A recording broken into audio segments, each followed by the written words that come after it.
අයබෝවන් මෙන්න උණුසුම් පුවතක්. අම්පාර පදියතලාව පොලිස් ස්ථානයේ සේවය කරන පොලිස් සැරියන්වරයෙකු අදාළම පහයි 20ට පමණ තම රාජකාරියෙන් වෙඩි තබාගෙන සිය දිවි හානි කරගෙන තිබෙනවා. ඔහු රාජකාරී අවස්ථාවේදී මෙලෙස වෙඩි තබාගෙන ඇති බවයි වාර්තා වන්නේ.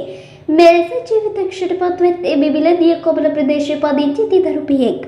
ඔහු ලබන වසරේ විශ්‍රාම යාමට නියමිතව තිබූ බවයි සඳහන් වන්නේ. පසුගිය වසරේ මෙම සැරයන්වරයාගේ බිරිඳ පිළිකාවෙන් මිය ගොස් ඇති බවද සඳහන් වෙනවා. මෙම නිලධාරියා ඉකුත් පස්වැනිදා රාත්‍රියේ පදියතලාව පොලිස් ස්ථානයේ රාජකාරී යොදවා ඇති අතර තමන්ගේ ඇස් දෙක පෙනීමේ අනුභව පවසා පදියතලාව පොලිසිය ඉදිරියේ මුරුකුටියේ රාජකාරී ඉල්ලාගෙන එම මුරුකුටිය සේවය කර ඇති අතර අදාළම මුරුකුටිය තුළදීම රාජකාරී ගිනියවියෙන් නිකට පෙදෙසට වෙඩි තබාගෙන සිය දිවි හානි කරගෙන ඇති බවයි සඳහන් වන්නේ. මේ විනාඩි පුවත් ලදසනින් දැන ගැනීමට අපගේ YouTube channel එක subscribe කර bell icon එක ක්‍රියාත්මක කරන්න. ඔබට සුබ දවසක්.